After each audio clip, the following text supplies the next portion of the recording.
नमस्कार दोस्तों, एक आयुर्वेदा में आपका बहुत बहुत स्वागत है। और आज आपके लिए मैं लेके आया एक बेहतरीन नुस्खा जिसका नाम है कामेश्वर मोदक।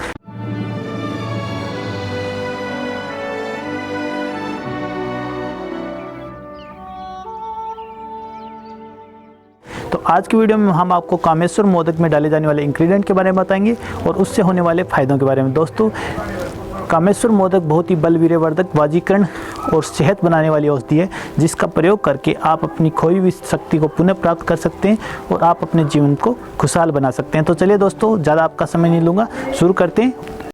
दोस्तों, आज हम आपको बहुत ही बेहतरीन औषधि बना के दिखाएंगे जिसका प्रयोग करके आप शारीरिक शक्ति को बढ़ा सकते हैं। कामोत्तेजक औषधि है, ओज और आंतरिक बल में बढ़ावा देती है और शीघ्र पतन, सोपन दोष जैसी समस्याओं को दूर करती है। इस औषधि को बनाना बड़ा आसान है, आप घर पे इसे बना के प्रयोग कर सकते हैं।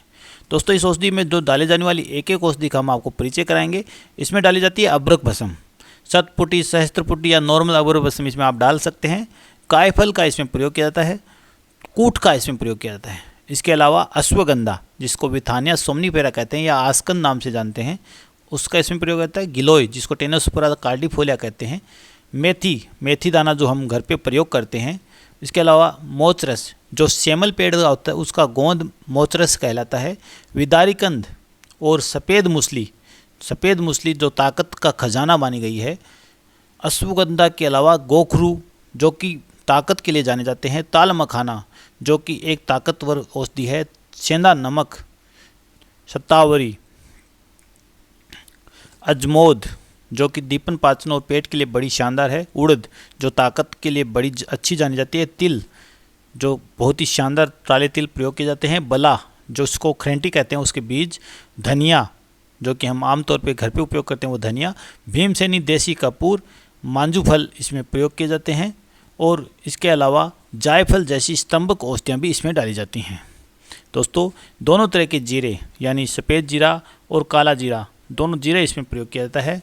इसके अलावा काकड़ा सिंगी, भारंगी और भृंगराज जैसी औषधियाँ इसमें डाली जाती हैं। भृंगराज लीवर के लिए बहुत ही शानदार औषधि मानी गई है।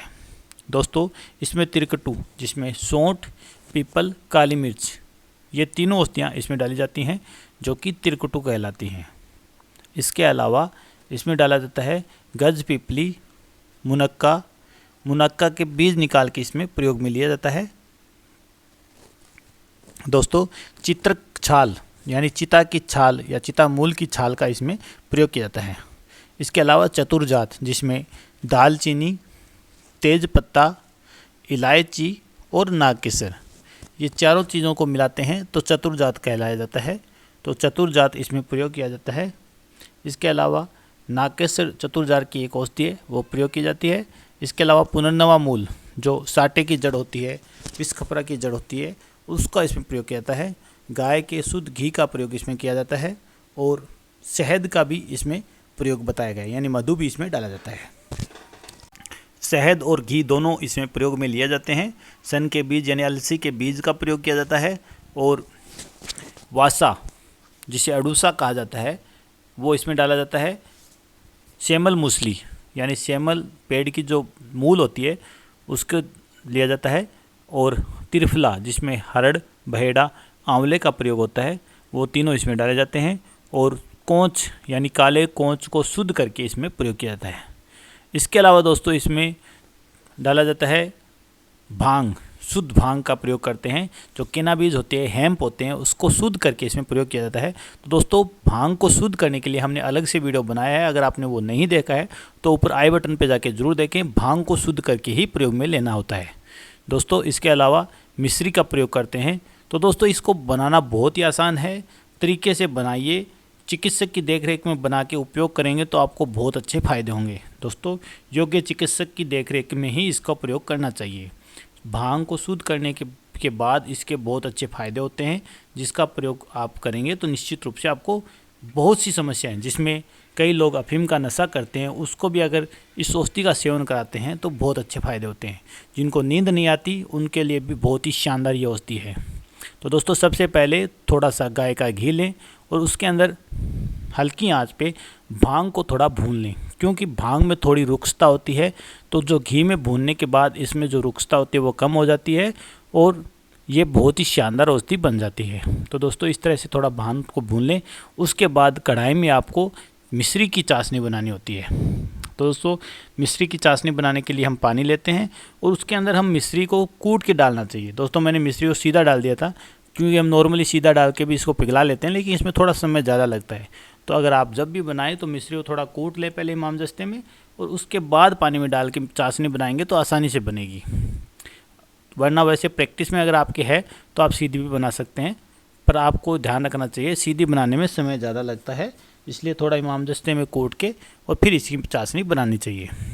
तो दोस्तों इस तरह से जब चाशनी बन जाए फिर आप इसको कपड़े की सहायता से अच्छे छान लें। छानने के बाद आप इसको प्रयोग में लाएं।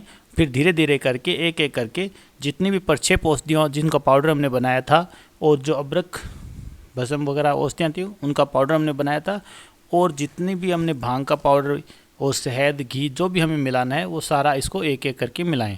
शहद सबसे लास्ट में ठंडा करके मिलाएं। तो दोस्तों मैं बताता हूँ इससे होने वाले फ़ायदे। दोस्तों इस औषधि का प्रयोग करने से नपुंसकता पूरी तरह नष्ट होती है, यौन क्रिया में सुधार आता है, किसी भी तरह की नपुंसकता हो वो दूर हो जाती है। और अगर आपके नींद नहीं आती है तो वो नींद नहीं आने की समस्या भी दूर हो जाती है। अगर आप किसी भी तरह का पहले से कोई नशा करते हैं वो भी इस औषधि के सेवन से छूट जाता है।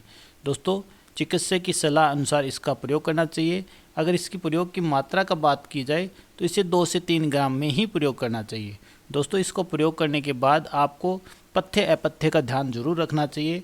पथ्य के रूप में गाय का दूध, गाय का घी सेवन करना चाहिए, पौष्टिक आहार लेना चाहिए, स्वास्थ्यवर्धक सुपाच्य भोजन करना चाहिए, ताज़ा भोजन करना चाहिए। जीवन शैली में आप शारीरिक रूप से क्षमता के अनुसार नॉर्मल व्यायाम करें, नॉर्मल गर्म पानी का सेवन करें, और रात को जल्दी भोजन करें और रात को जल्दी सोएं। इसके अलावा दोस्तों कुछ चीज़ों का ज़रूर ध्यान रखना चाहिए। अधिक मसालेदार खट्टे पदार्थों का सेवन नहीं करना चाहिए, और रात को देर रात तक जागना नहीं चाहिए। दीवा सपन जिसको बोलते हैं वो नहीं करना चाहिए। और शहद का जो आप इसमें डालते हो तो वो थोड़ा सा ठंडा होने के बाद शहद मिलाना चाहिए। उसके बाद इसकी 3 से 4 ग्राम की या 2 से 3 ग्राम की गोलियां बना लें। उन गोलियों का आप इसको सेवन कर सकते हैं। दोस्तों सिंपली इस गोलियों का सेवन करके ड्राइव या किसी भी मशीनरी काम में नहीं लगना चाहिए, क्योंकि थोड़ा सा सेफ्टी का ध्यान रखना बहुत ज़रूरी है। अब इसको लेने का तरीका ये होता है कि एक एक गोली सुबह शाम दूध या मिश्री के साथ सेवन करें, और इन गोलियों का सेवन करेंगे तो निश्चित रूप से आपको अच्छी खुल के भूख लगेगी, जिससे आपका शरीर बनेगा और शारीरिक रूप से कोई भी कमजोरी आपको है, नपुंसकता है, वो दूर हो जाएगी। आपके शरीर में एक नई एनर्जी, नए जोश पैदा होगा, जिससे आपको हर काम में करने में मज़ा आएगा। दोस्तों नींद की दवाइयाँ जो लेते हैं, जिनको नींद की दवाइयाँ लेने से भी नींद नहीं आती, उनके लिए भी बहुत शानदार है। जो मेडिटेशन करते हैं उनके लिए भी ये औषधि बहुत ज़बरदस्त है, बहुत फ़ायदेमंद है। तो यकीन मानिए इसका प्रयोग करके आप बहुत अच्छे फ़ायदे उठा सकते हैं। तो दोस्तों अभी तक आपने हमारे चैनल को सब्सक्राइब नहीं किया तो प्लीज़ सब्सक्राइब कीजिए और बेल आइकन को प्रेस करना मत भूलिए, ताकि आगे आने वाला वीडियो का नोटिफिकेशन आपके पास सबसे पहले पहुंच जाए और आप पाएँ हमारा वीडियो सबसे पहले।